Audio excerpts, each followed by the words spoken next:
Lying so close to you tonight, feeling your heart in sync with mine. Your soft touch, your kiss, your skin. I told myself I wouldn't fall, but I'm falling into your blue eyes. I can't keep from staring, I can't concentrate when you're wearing nothing but the moon. Hey, everybody. Welcome to the program today. We're supposed to be connected to Kevin McCoy here at 4:30 today, our time, and for some reason we're having some difficulty with him, but we'll see if he joins us here in a little bit. If not, we're just going to go a little early and talk for a minute, and then we'll bail out of here. So really productive day today. Lots of things going on in the old studio, and we'll see if Mr. Kevin McCoy pops up. If he doesn't, that was his song Moonlight that we featured there at the beginning of the show. And yes, I know. Here comes the people, all the questions. Why is it 4:45? Yes, it is live at 4:45. It was supposed to be live at 4:30 today, which we put on our page, but Kevin's running on musician time, if he even shows. I talked to him just 30 minutes ago, but that's how it works. That's why we don't do bands most days, because it just never works out. All right. How you doing, Brian Scott? What's going on? Glenn on the YouTube channel. Thanks for being here. Brian, how you been, man? You doing all right? Brian Scott Project, all kinds of good stuff. Saints Among Us, little rock and roll band there. Stephen Bell, thanks for being here. If you're out there, guys, say hi. We'd love to hear from you. See who else we've got joining the party. Jim Kilroy is here. Skip's here. Yes, he's waiting for the opening act to finish. I would agree. I don't know, Clark. You just never know what's going on. Like I said, we just chatted a few minutes ago and all that. Hold on. Here it comes. All right. Well, apparently he's not going to make it on. He's in the middle of a write. They're writing in Nashville, and it ran long. So apparently he's not going to make it. Just got a text from him. So there it is today, guys. That's it. Now, I'm going to do something special, though. I see Lee Dixon has joined me. Lee, you want to call in by phone at least and chat for a few minutes? Because I got all this time now. And if you want to call in by phone, Lee, I can send you a quick phone number there on the Book of Face to call in from if you'd like. Just say yay or nay if you got time to do it. If you do, we'll have you on the show today instead of Kevin. You can talk about Kevin. We'll talk bad about Kevin. We will, I think. So yeah, let me get some stuff going on. Well, yeah, I'm running early today, so I don't know if that'll work. That's 15 minutes from now. I can't ad lib for 15 minutes. Nobody wants to hear that crap. But if you must be at work. Yeah. Well, okay. Who else wants to call in today? I'll give you the studio line. Let's take our callers today. You want to? Here, I can put the number up actually. And anybody that wants to call in is welcome to do that. Let me make sure I'm set up for that here, and we'll connect there to the board. Well, interesting. That's interesting. Okay. Let's see what we can do. I may just have to punt today, people. All because Mr. McCoy's in the middle of a write, and he can't not write today because he's on a creative, his creative juices are flowing. And he was supposed to be on with us at 4:30, and that just didn't transpire. I'm trying to look at your comments, guys, as they're coming in, but I'm also trying to connect here to the board if I can. There we go. Let's see if we can get it connected. We are connected, so that's a good thing. So now, let's see what we can do. I'm trying to see who's on there. So I'm just winging it. Yeah, I had this great interview with Kevin McCoy. He's writing music with a nice lady down in Nashville. They were coming on, but apparently, all right. Lee Dixon is ready. So good. I'm going to shoot him a number here real quick. Lee, it's coming to you in Facebook Messenger, okay? If we can. Let me see here. Yeah, I can do that.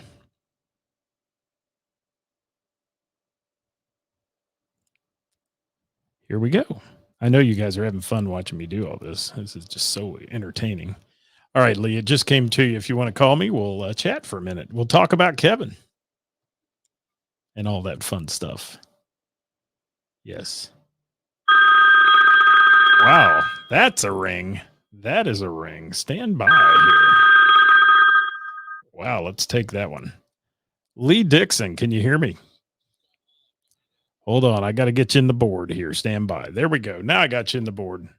How you doing?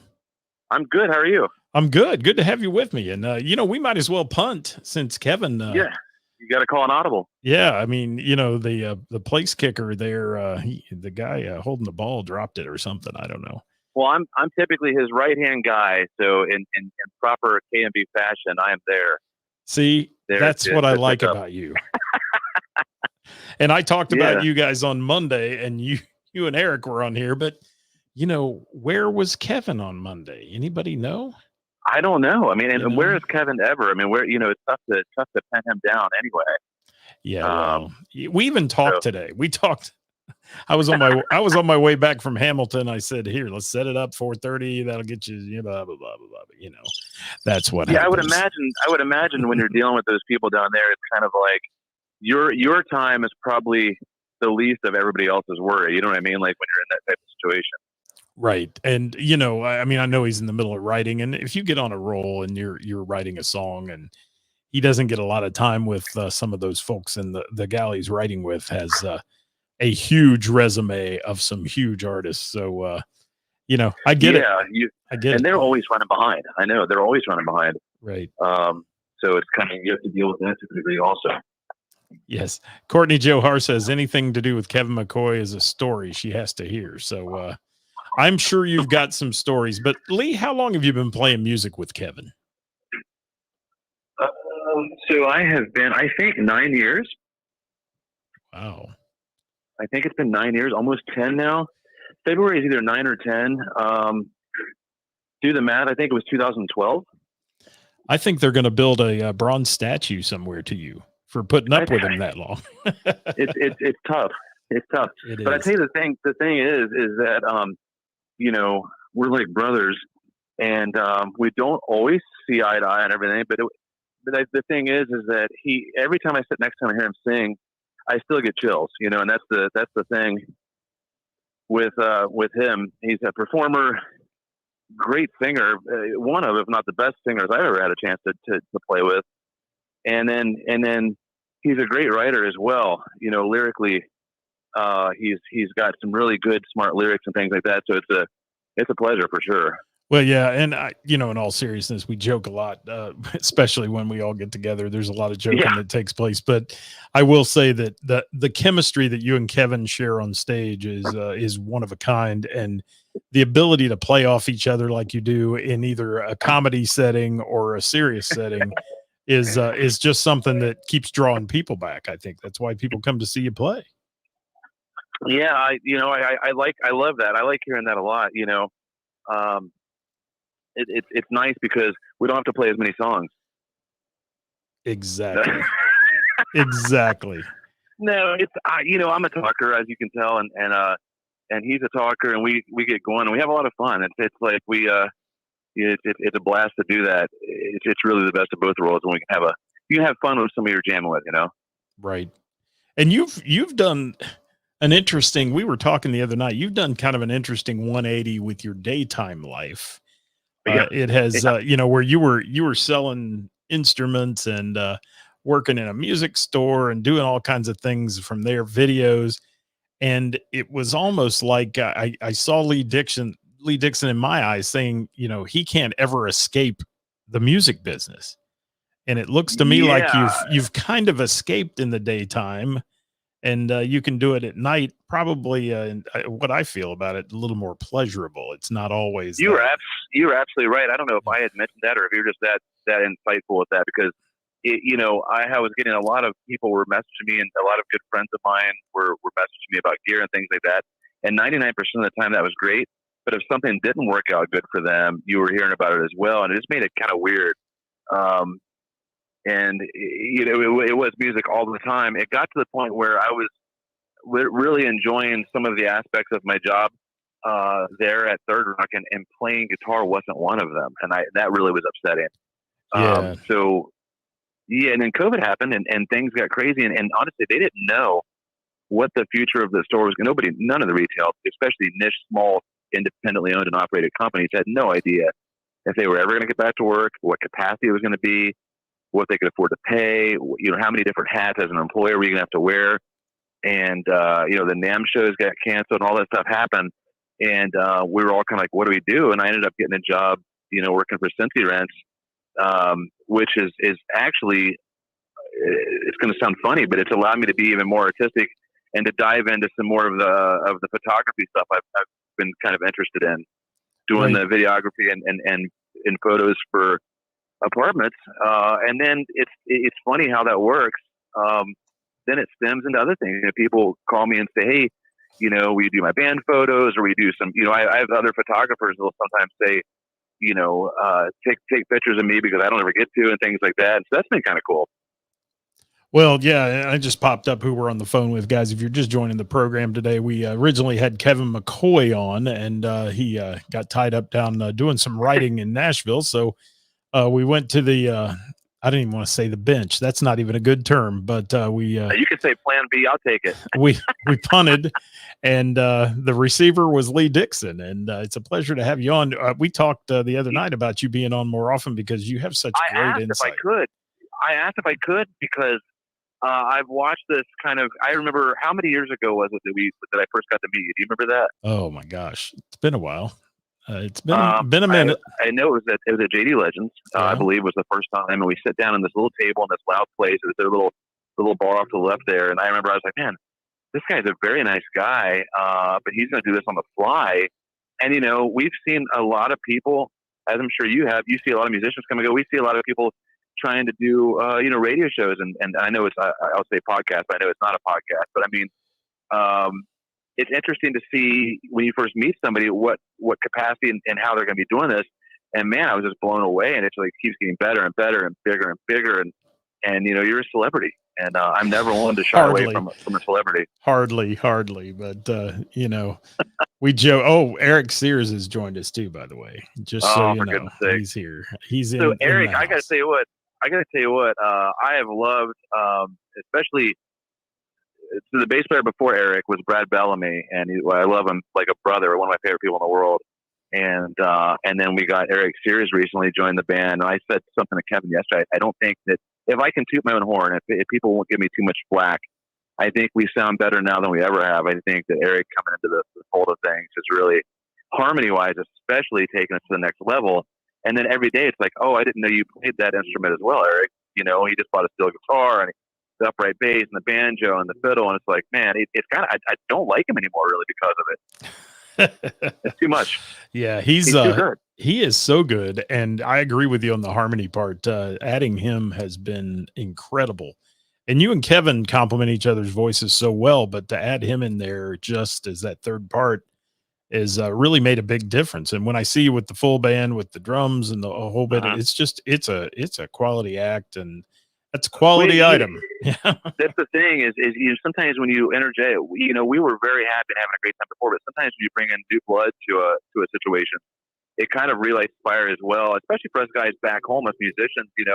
Kevin's down there and fired up. He's got a lot of the Nashville stuff going on. Musically up here, it's nice to have something new kind of into the mix that fires us up as well. And we always wanted that kind of high part harmony, and it was always missing. And then, we've been very, I would say, blessed. I think we've got some other guys in the band that can sing, and Caleb's a great singer, and Catfish. So that it makes it really cool. It gives us a lot of options. I think we're just scratching the surface of what we're going to try to do vocally, I think. Well, and I appreciate the compliment you gave me there about the show. I appreciate that, and I appreciate you guys as a band. And I will say, I've seen it grow since I first met you. And one thing I love about Kevin is he stays true to his school. I mean, he's he'll go to Nashville, he'll do all the stuff he has to do, and you guys are all working jobs and doing other things. But when he comes home, he jumps on that stage with you guys, and it's magical again. And he doesn't forget his roots, and I love that about him. And I think that's what's going to make him what he is today. I mean, that's what's made him. I agree 100%. And the other thing interesting about him is that if you catch him at 9:30 a.m. at Kroger on the west side of town, and he's in the frozen meat department, he looks like he's ready to go on stage still. That's how he is all the time. Right. I mean, I think that's kind of cool. You know, a lot of us guys, we kind of dress up for the gig, and he's always on, you know? Yeah. And he smells good. He does smell good. Yeah, exactly. That's the thing. But it's great hair. It's an incredible mix that you guys put together. The set list I mentioned on Monday's show. I mean, when you ended with "Fooled Around and Fell in Love," I mean, those kind of songs that it's like you reach deep into the barrel and grab something and pull it up and out of there. I mean, that's what makes your shows fun, and the variety, the fact that I know he has country roots, but he can do anything, sing anything, and you guys can play anything. And that was one of the most exciting things. Oh, sorry, I interrupted you. Go ahead. I get ADD'd out, and I get too excited talking to you, and I just go off. That was one of the cool things when we put the band together back in the day, was like trying to dive into each of our, all the guys in the band's influences at that point. And, a good song is a good song is a good song, regardless of the genre and who does it and what version of it and things like that. Somebody told us a long time ago, you can take a song, and if it breaks down to one acoustic guitar and one guy singing it, it's a good song. And, we dove into crazy stuff. Like, we do some Michael Jackson songs, and we love Wham. I'm a big pop fan and things like that. And he can sing all that stuff. So it's been really cool. I remember back in the day, I don't know if I ever told this before, but I remember as a kid, when I was first getting into country bands, 13, 14 years old up in northern Indiana, I thought, man, I would love to be in a band and have a singer that could sing Vince Gill. That was a big thing. If somebody could sing high enough to sing a Vince Gill song. And, when I first met Kevin, I heard him do 2 demos. I heard him do a Rascal Flatts song, Bless the Broken Road, and I heard him do a Chris Young song right in a row. And I was like, man, this guy can pull this stuff off. And he can certainly do Vince Gill songs. And it just blows me away. Like, how lucky am I to have the opportunity to actually be doing something that I aspired to do when I was a kid at 14 years old, mowing the grass and playing in little Eagles clubs and things like that, thinking about, dreaming about standing next to somebody that could sing Vince Gill. And you found him. You found did. Him. Yeah. Yeah. He's an incredible vocalist and all around really nice guy to deal with. Yeah. And that's the fun part. I mean, we were joking on the phone earlier today, and I mean, we knew this could go south depending on what he was doing, and it did, unfortunately, but we're going to have him on. I mean, we're going to have him on numerous times. And one of the things we want to do is bring him on from the studio down there, so you can get a little more of a picture of what goes on in a songwriter's life in Nashville. Yeah. And he runs back and forth so much in order to play gigs and in order to do his thing down there. But, let's talk for a minute about the fact that Moonlight and Blue Collar have done really well. I mean, they have hit the charts and the up and coming country charts. And for him to be an independent artist, that's a fantastic thing. Yeah. That's sorry, I cut out for a second. There's this one area when I'm driving that I cut out on. You still got me? Yeah, I got you. Okay. And I heard what you said about Moonlight and Blue Collar doing well. And I think, what did you say right after that? No, it's just, it says a lot. The fact that he's an indie artist. I mean, he doesn't have a big label backing him. There's nobody doing AR work and all that. I mean, he's doing this himself. Yeah, he is staying super busy, and it's super, super cool to see that kind of unfold and see where it goes. And it's really exciting for me because, he'll release one of these songs. Maybe there's been a couple times I've heard it a little bit before the release, but there's been times that I think when I heard Lights Come On, I heard it the day it came out, and 2 things happened. I'm excited because I'm like, what song do I get to play? And the second thing I worry about is, am I going to be able to handle this guitar part that these guys down in Nashville are coming up with? So musically, the songs are absolutely fabulous, and they sound so good. They're so pro, and that's very exciting. Yeah, it's a good thing, and I think he's going to higher levels. And I'm hoping for him, the fact that he's a super nice guy, the fact that you guys are such a great band together. I'm hoping he takes this to an all new level. I just want to ride on the bus with you guys. That's it. Yeah, for sure. I'm for sure. I'm sure there's bigger and better things on the horizon, especially lately. And I'm excited to see where it all goes. That's, for sure. Yeah, and Lee, I want to touch base real quick before we let you go today. I want to touch base with a couple more things about you, because you're such a versatile player, and I've seen you do things where you've run open jam nights. You and Perry did some of that, and you just seem to be able to sit down and play just about anything. And what I wanted to comment on, you were throwing me some pumping my tires up a little there earlier, but I will say that I want to pump your tires up, because there are two things in my life that got me through the COVID crap. And that was, number one, I say it all the time, was the Bell and the Bear jam night that I went to every Thursday, which is some of the best players I've ever been around. And number two were your videos. And I would sit and watch you play, where you played in front of that brick wall. And those videos, they were fun to watch. You were so entertaining, and you were such a storyteller about the songs you were doing and that kind of thing. Have you always had that ability to talk and tell stories, or and play music at the same time, or is that an acquired trait, so to speak? I am happy to hear you, I guess, compliment me with that. I really appreciate that, because I've always kind of felt like I talk too much. You know what I mean? And but that's also a good thing. I moved around a lot as a kid, and I was forced to meet people quickly and things like that. So I guess maybe as I entered into my teenage years, I started getting more, outgoing with the stories and telling things like that. So, I don't know if that answers your question or not, but you just have that ability, I think. And even on the stage, it shines through. And the way you are able to kind of capture the crowd. And one thing I love to do is watch you guys at Mr. Burroughs Tavern. It's a small, intimate setting. They have 90 seats in the place. It's not going to be a huge crowd there every night, but it's a crowd that appreciates your music. And you guys, you draw them in, man, and they want more. When you're done, they want more. That place is pretty amazing. Marcy and Rick are awesome. And I always tell the story, because you said I'm a storyteller. I have to now. I have to tell a quick one. We played there for the first time ever several years ago, right after, and maybe, I don't even know if they've been open a year.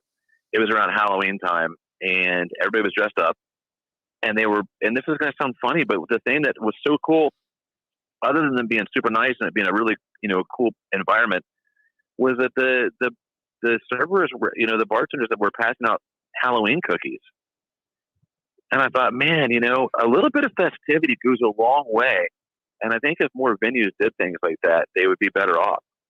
I agree. They are connected to their customer base as well there. And I mean, the staff at the tavern is Mr. Burroughs Tavern is fantastic.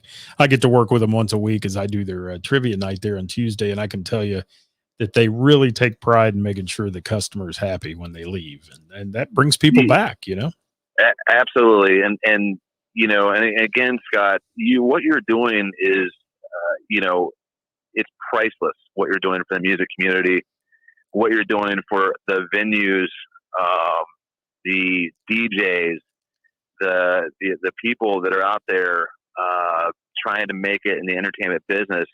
As brutal of a world as that is, there's somebody like you that's like a pioneer, like a beacon of promotion and devotion, and just, you got to have a love. You have a genuine love that you can't fake. And if that's why it's working, what you're doing is working, bless you. And we are lucky to have you. Well, thank you so much, my friend. And, I feel likewise with you guys, and having you as you've been involved in this since I started it here in the Dayton area. You moved up from Florida and we put this together, and you guys have been involved since day one and continue to be, even though Kevin's a no-show today. We're going to hassle him about that. But you get that when you get more popular, you have to no-show sometimes just to keep it real. I hope though that today he's writing that song that we're all going to say, I knew you win. That's what I want. I'm sure he is. I'm sure he is. and you know, this young lady he's writing with is credits with Ashley McBride and people like that. So, I mean, she is, she's on the cusp as well of all the good things happening down there in Nashville. Absolutely. So, Lee, I want you to come back though and join us when we have more time and we have a good topic. We'll talk about some other things and it's always a pleasure to bring you to the program because you have such an insight. Next time we'll bring you in via video, and that way they can all see your smiling face. Then you'll really see the ratings go down. Yeah. So you thought you've been flagged by the Book of Face before now. Wait till that happens. Well, you know, I say I've got a face for radio as well. So, you know, but, you know, we've got to throw it out there.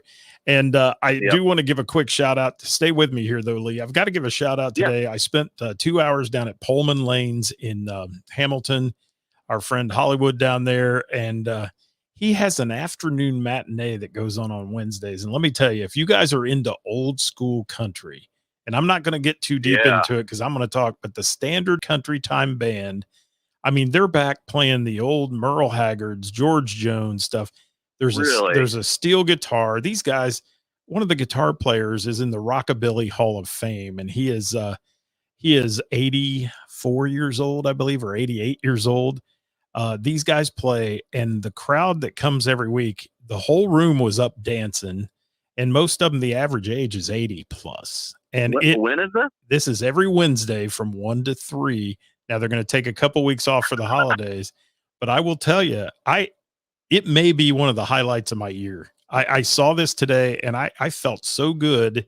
And talking to all these people, there's a lady that she was going to leave there, go home, have dinner, and heading out to Darton to go to Walt's Hitching Post to sing karaoke. She's 84 years old. Wow. And her comment to me was, honey, you can't sit on the couch. You'll die if you do that. That's and right. I thought, amen to you, sister. You know, get out. We need to follow her direction for sure. Yes, we do. And I just wanted to mention that we're going to talk about it in depth on our Monday show next week because I've got some great pictures and videos from that event. But the Standard Country Time Band, it's at Pullman Lane, Scotts Bar and Grill, I'll check that out every Wednesday. And Lee, you wouldn't believe the guy that was playing steel, unreal good. Wow. It was a really wonderful show. It took me way back in time when I was listening to 8 tracks in my parents' car going on vacation. And, Floyd Kramer and those artists like way back when. So it was you're way too young to know who Floyd Kramer is, but I'll let you slide on that. I am not. You have no idea what I always joke that I could spell DIVORCE before I could spell anything else. Miss Tammy. Can't do why not, right? Yes. Yeah, that's right. Yes. That's great. I love it. Lee, I want to thank you all you for being here. Thanks for punting for Kevin and jumping in there and making this a fun show this afternoon. We normally do Wednesday with the band and don't normally just chat, but it's been a great pleasure talking to you today, man. I appreciate it. I had a lot of fun. And you can follow Lee on Cincy Rents as well. I'm there. Yeah, CincyRents.com, Cincy Rents on Facebook. Yeah, he's doing some good things. And if you're looking for property or know anybody's looking for somewhere to be, follow him. Look me up. I appreciate it. He'll land you a cool pad down in the Cincy area. That's right. All right. There's my shameless plug for you today. All right. Thank you, buddy. I appreciate it. Thank you so much for everything you do. Seriously. All right. Thank you, Lee. We'll see you next time. Bye-bye. Bye-bye. All right. That was Lee Dixon, everybody, from the Kevin McCoy Band, filling in today for the lovely Kevin McCoy, who couldn't be here. And I want to thank Lee for making the call. And I love that guy. He's so fun to sit and talk to. And we could go on for hours on here about topics and things. I do want to remind you that tomorrow, 5 o'clock, live at 5, featuring Who's Playing Out, and a special co-host, Karis from the Bell and the Bear, is going to join me. My co-host, Karis, she's done it with me before. We had a blast. We're doing it again tomorrow, 5 o'clock, brought to you by Froggies in Monroe, Ohio. So make sure you tune in tomorrow. And if you're a musical artist and you're watching this, please get your gigs in. I keep having to throw things there. And there, look who just popped up. Kevin McCoy just popped up on the screen here. Kevin, Lee Dixon filled in well for you today. He called in, had a chance to talk to him. So thank you for being here. And Kevin says they're writing but listening. So I hope, as I said on the show, you missed it earlier, but I said I hope you guys are writing that song that we're going to say we knew you when today. And we'll be back with you guys on Thursday. That's tomorrow at 5 p.m. Live at 5 right here. Love to have you. Hi, Sarah Beth. Thank you. Can't wait to meet you as well. And I understand you're a wonderful writer, and I have just kind of done a little research on some of the things you've been connected with. You wow me with your talent. You do. So I can't wait to have a little chat with you as well as Kevin McCoy. Guys, thanks so much for watching today. Thank you to Lee Dixon from the Kevin McCoy Band for filling in place of the beautiful Kevin McCoy. Where do I point here? He's back here. There he is. I even put his picture up here today. So there's Kevin McCoy. Guys, thanks so much for watching today. We'll see you next time. Let's we opened with Moonlight. Let's go out with Blue Collar. Thanks for watching. We'll see you next time. Bye-bye. This is the Kevin McCoy Band. It's Blue Collar.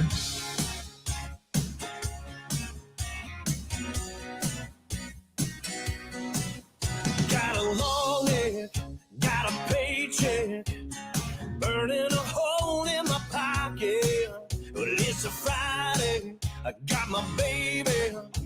Yeah, we're gonna smoke 'em if you got 'em. Get my 40 hours plus some OT. This one's going up to you and me.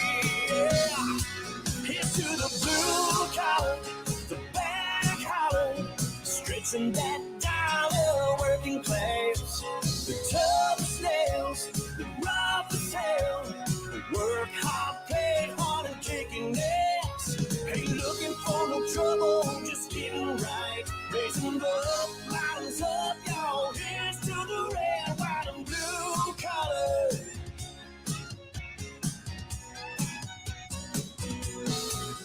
Got a hometown. Thanks, Jimmy. Got a crowd, rolling up our sleeves, getting dirty. And guys like us. Good night, Jamie.